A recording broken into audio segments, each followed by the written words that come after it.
પાટણ શહેરથી પણ દ્રશ્યો મળી રહ્યા છે જ્યાં વરસાદથી જનજીવન અસ્તવ્યસ્ત થઈ ગયું છે। ટેલિફોન એક્સચેન્જથી લીલીવાડી તરફ જવાનો જે રોડ છે ત્યાં પાણી જ પાણી જોવા મળી રહ્યું છે। ઘૂંટણસમાં પાણી ભરાતા રાહદારીઓને ભારે હાલાકી પડી રહી છે। દર વર્ષે આ વિસ્તારમાં સામાન્ય વરસાદમાં પણ પાણી ભરાઈ જતું હોય છે। માત્ર છેલ્લા 2 કલાકમાં જેટલો વરસાદ વરસ્યો છે। છેલ્લા 2 કલાકના વરસાદમાં પાટણ જળબંબાકાર થઈ ગયું હોય, ઘૂંટણસમાં પાણી ભરાઈ ગયા હોય તેવા દ્રશ્યો સામે આવે છે। પાટણ પાલિકાની પ્રી મોન્સૂન કામગીરી સામે પણ અનેક સવાલો ઉઠી રહ્યા છે। પાણી ભરાઈ રહેવાના કારણે અનેક વાહનો પણ ખોટકાયા હતા। લોકો વિદ્યાર્થીઓને અવરજવર કરી શકે એવી પરિસ્થિતિ નથી। વિદ્યાર્થીઓને ખભે ઉચકીને લોકો આ પાણીમાંથી અવરજવર કરવા માટે મજબૂર બન્યા હોય, બાળકોને ખભે ઉચકીને લોકો પસાર થઈ રહ્યા હોય તેવા પણ દ્રશ્યો ક્યાંક ને ક્યાંક જોવા મળે છે।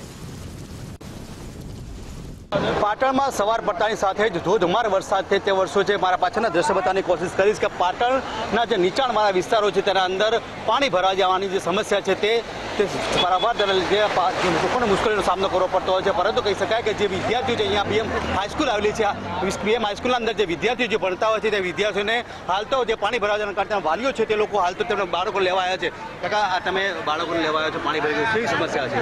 ભાઈ, સમસ્યા તો બહુ જ છે। આ દર સાલ દર ચોમાસામાં આ તંત્રની આ દરરોજ દર વખત મગજમારી હોય છે।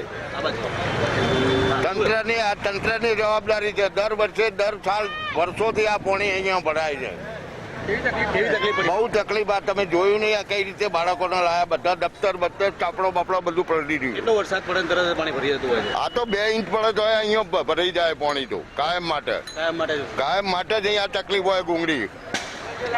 ચોક્કસથી જે વાલીઓ છે, જે બાળકોને જે સ્કૂલથી લેવા આવ્યા છે, કહી શકાય કે જે બાળકો તમે દેખી શકો દ્રશ્યના અંદર કે જે બાળકો જે છે જે સ્કૂલથી જે પોતાના ઘર તરફ જઈ રહ્યા છે, પરંતુ પાણીનો પ્રવાહ એટલો ધસમસતો થઈ ગયો છે જેના કારણે જે બાળકો છે તેમને હાલ તો તેમના ઘરે પર જવા માટે હાલ તો મુશ્કેલી પડી રહી છે। કહી શકાય કે જે બાળકો છે, બાળકોના જે વિદ્યાર્થી જે વાલીઓ છે તે વાલીઓ હાલ તો આપણા બાળકોને સ્કૂલથી લેવા માટે આવ્યા છે અને સ્કૂલ છે તે હાલ તેમને છોડી દેવામાં આવી છે। કહી શકાય કે જે આનંદ સરોવરની આજુબાજુમાં આવેલી જે 15 જેટલી જે સોસાયટી છે તેના લોકોને પણ હાલ તો પારાવાર મુશ્કેલીનો સામનો કરવો પડી રહ્યો છે। અખ્તર મંસૂરી, ગુજરાત ફર્સ્ટ, પાટણ।